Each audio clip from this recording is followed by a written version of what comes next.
Today's adventure brings us to Mount Minor in Auburn, New Hampshire. We're here at the remains of an old tower, and we're asked if this tower was ever used for fire detection. Through all of our research, we have to say no. Auburn did have a fire tower. It was on Mine Hill. This tower was used just for observation, and you would have had nice views up here from it too, but it was also used in conjunction with a rifle range. Behind me is a cliff. At the bottom of that is a rifle range. So let's take a step back in time and go check out the abandoned state rifle range. Alright, so those two pillars that you're looking at right there, that was the main gate to get into the old rifle range. It was known as the Militia Target Range. It was also known as the Massabesic Rifle Range, and it is listed on maps from the 1900s as the State Rifle Range. So let's go take a walk inside and see what's still there. Alright, and here on one of the pillars you can see that it appears it was gated at one time. As I zoom in, you can tell that they were cut off. Okay, as soon as you come through those pillars, immediately off to the left, you'll see what apparently was a road at one time. There even has a bridge going over Neal Brook. So apparently it was a paved road. Got some pavement here, but this is just another shot of the bridge and the view it had to Neal Brook. Okay, we were told by the Historical Society that this range came about sometime after the Civil War, which would have been 1865. The earliest reports we could find on it were 1905. We're not sure if these footings had anything to do with a storehouse that used to be here, but they are out here, and they are on the western side of Neal Brook.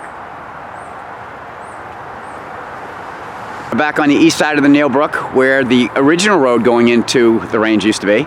These pines off to my right, we believe they were put there when the industrial park went in, which also took out part of the road. So we're going to head down here, and we're going to bushwhack and try to find the original road to the rifle range. As we're walking along on our bushwhack, came across obvious beaver activity, but also came across this wall, which I'm willing to put money on is one of the target pits, or the butts as they're also known. So honey, is it indeed one of the target pits? I think it is. I'm standing on top as I pan down. Oh look, there's part of the target carriages. So I walked the length of it until I came to the end, which is the corner right here. It's all been filled in on the other side. All due to the industrial park. Just another shot of how the landfill goes right up against the wall of the pit. Another target apparatus right here. As I come down and pan around. More target apparatus here. Almost looks like the original wood's still in it too. These were double target carriages, meaning you could have two different types of targets in it, so you didn't have to keep changing them. One up in the air at a time. There was at least 6 known target pits. There were supposedly 4 others being built with the research that we had found. They ranged to 200 yards, 300 yards, 500 yards, 600 yards, 800 yards, and 1,000 yards. The 200, 300, and 500 ones had 6 targets each. The 600 and the 800 had 3 targets, and the 1,000 yard had 2 targets. Alright, so on our bushwhack as we're walking, the whole range itself is 138.62 acres. We have covered most of it. It was originally owned by the Manchester Battalion Rifle Range Association. We're at the second find of our day. The next target pit or butt. See the front of it though? How it's built up? That's known as a natural bullet stop. As you can see by the concrete, on the other side is the natural bullet stop. These here, I believe, supported the wood overhang, so as they would be shooting in a northerly direction. The guys that couldn't shoot, it would hit the natural bullet stop. The guys who were a little bit better and got it higher, anything, the dirt and debris they got would be stopped by the overhang. Now these here were the targets. They would push them up. I'm going on what happened when I was in the Marine Corps. That's how we did it.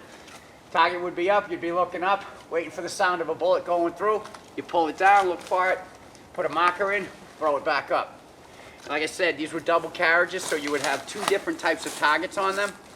So one's up, or you're getting the other one ready, or you could be changing. I don't know how many different targets they went through. In the Marine Corps, we had 3 different targets that we used.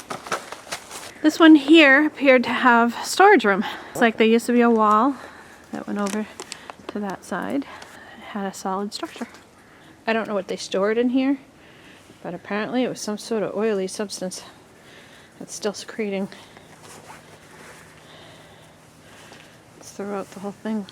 All right, so this is the third target pit that we've come across on our journey today.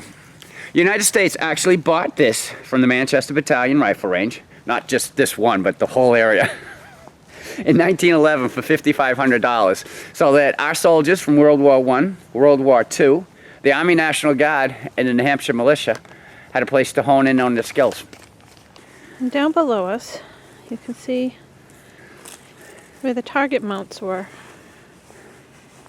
All along the front. So from the third target pit, and look up to the top of Mount Minor. You can see that's where the tower used to be. As we said, the tower was used in conjunction with the rifle range, and a lot of these trees wouldn't have been here, so they would have had a pretty clear view down to this area. I believe that berm behind us is just landfill, because beyond it is the industrial park. But we believe that it is blocking the original road, because directly behind me appears to be a road. Now, we don't have a map of this place, but we believe this would be the original road. We were told by the Historical Society that pilots used to practice target shooting on these cliffs before heading out for World War II. Cheryl?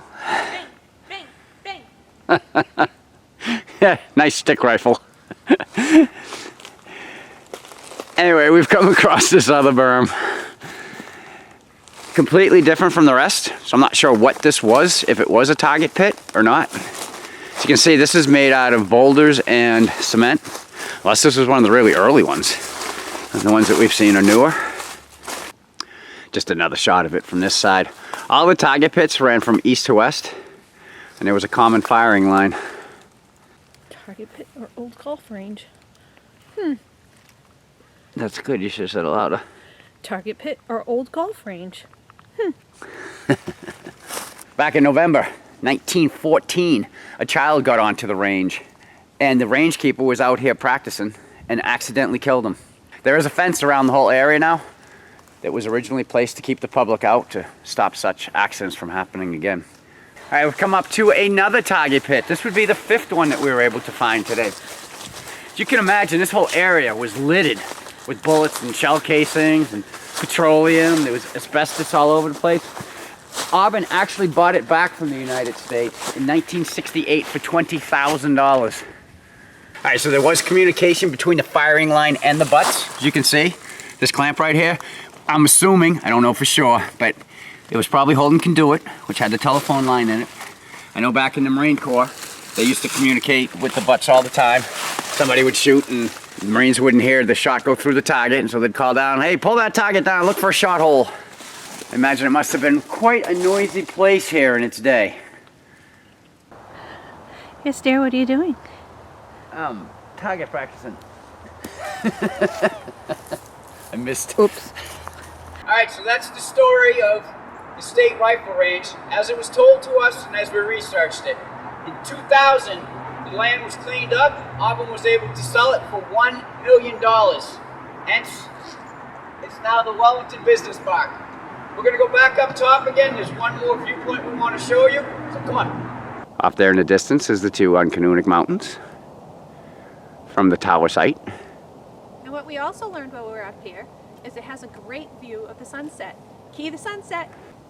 Aw, that's pretty. Until our next adventure, the end.